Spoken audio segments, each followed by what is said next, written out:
Hello guys, अभी शाम के 6:30 बज रहे हैं और आज मैं किस टॉपिक पे बात करूं। आज मैं बताऊंगी आपको कि मेरे लत्तू का बर्थडे है आज। आज मेरे ओजस का बर्थडे है और मैंने ओजो के लिए एक प्यारा सा सॉन्ग गाऊंगी, बहुत प्यारा सा। और देखो, मैं अभी ओजू मेरे पास है नहीं, मेरी बेटी भी मेरे पास नहीं है, मैं सेलिब्रेट भी नहीं कर पा रही। लेकिन जब मेरा ओजू आएगा, मेरी बेटी आएगी मेरे पास रहने, तो फिर मैं दोबारा से लट्टू का बर्थडे मनाऊंगी। मैं मनाऊंगी अपने ओजू का बर्थडे और फिर मैं उसको ले जाऊंगी शॉपिंग करने। अभी तो वो छोटा है ना, बोल भी नहीं सकता कि नानी मुझे क्या चाहिए, अभी छोटा है तो इसीलिए। तो जिस समय वो हुआ था ना लट्टू, तो मैं अपनी बेटी के पास में थी डिलीवरी के टाइम पे। तो फिर मैं हॉस्पिटल भी गई, डॉक्टर के पास में उसके पास में रही।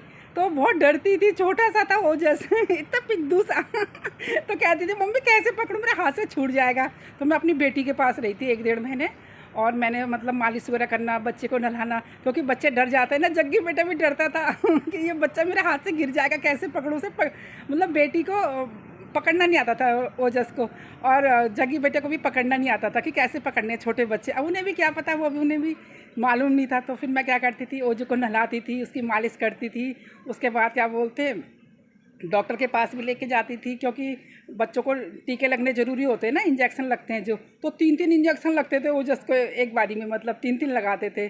फिर उसके बाद जब बच्चा रोता है, छोटा बच्चा रात भर सो नहीं पाता, तो और पूरे पैर सूज जाते थे लत्तू के, सूजन आ जाती थी पूरे पैरों में। फिर मैं उसके साथ में रहती थी, क्या वो ध्यान रखती थी, पिल्लो लगाती थी या गोद में उसको मतलब रखती थी और उसी के साथ में सो जाती थी लट्टू के साथ में। तो मतलब 1-1.5 महीने रही, फिर मेरी बेटी ने अपने आप खुद से सीख लिया, सब कुछ सीख जाते हैं बच्चे।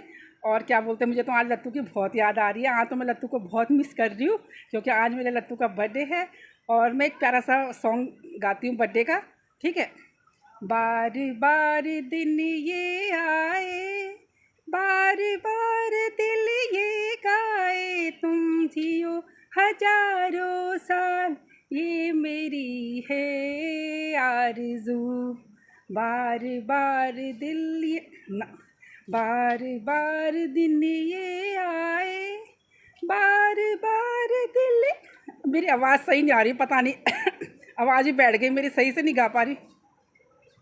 बार बार दिन ये आए, बार बार दिल ये गाए, तुम जियो हजारों साल, ये मेरी है आरज़ू।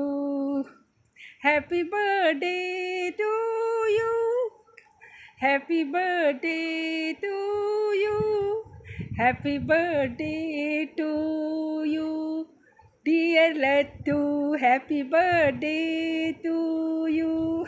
ये मेरे ओजू के लिए गा रही हूँ मैं आज। मुझे और छोटे बच्चों के तो बड़े बड़े प्यारे प्यारे होते हैं, मतलब बर्थडे सॉन्ग ना, कि हम भी अगर बच्चे होते, नाम हमारा होता टपलू बबलू, खाने को मिलते लड्डू, और दुनिया कहती हैप्पी बर्थडे टू यू।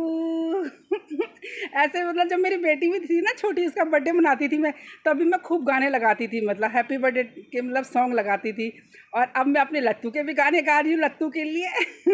और जब मेरे पास आएगा, मैं दोबारा से उसका बर्थडे मनाऊंगी, देखना। और मैं वीडियो बनाऊंगी अच्छी सी अपनी ओजस की, तो अच्छे से सेलिब्रेट करूँगी। थोड़े दिन में आ जाएगी मेरी बेटी, मतलब 10-15 दिन में आ जाएगी। और फिर क्या बोलते हैं, तो आज तो मैं लत्तू को बहुत मिस कर रही हूँ, बहुत याद कर रही हूँ, क्योंकि डिलीवरी के टाइम पे मैं अपनी बेटी के पास में थी। मेरी बेटी ने बोला था मम्मा आप आ जाओ, मैं आपकी टिकट वगैरह करवा देती हूँ। लेकिन मेरी सासू माँ गांव से बीमार होकर आ गई है, तो उनकी भी तो सेवा पानी करनी पड़ेगी ना, क्या करे। तो अब क्या, इस वजह से मैं जा नहीं पाई, क्योंकि उनको भी देखने वाला कोई है नहीं, तो इसलिए उनका भी ध्यान रखना पड़ता है। टाइम से खाना खुना बना के देना, थोड़ा कुछ नहीं कर सकते तो थोड़ा खाना पीना टाइम से चाहिए, दवाइयाँ टाइम से चाहिए, तो सब चीज़ें देखनी पड़ती है, सब चीज़ें मैनेज करनी पड़ती है ना। तो क्या करें, सब चीज़ें जवाबदारी अपनी जो होती है सारी निभानी पड़ती हैं। फिर मैंने बोला जब मेरे पास आएगा तो लट्टू का बर्थडे मैं अच्छे से मनाऊँगी, और क्या बोलते हैं अच्छे से सेलिब्रेट करूँगी। और कल आती हूँ मैं नए ब्लॉग में। Okay bye, Tata.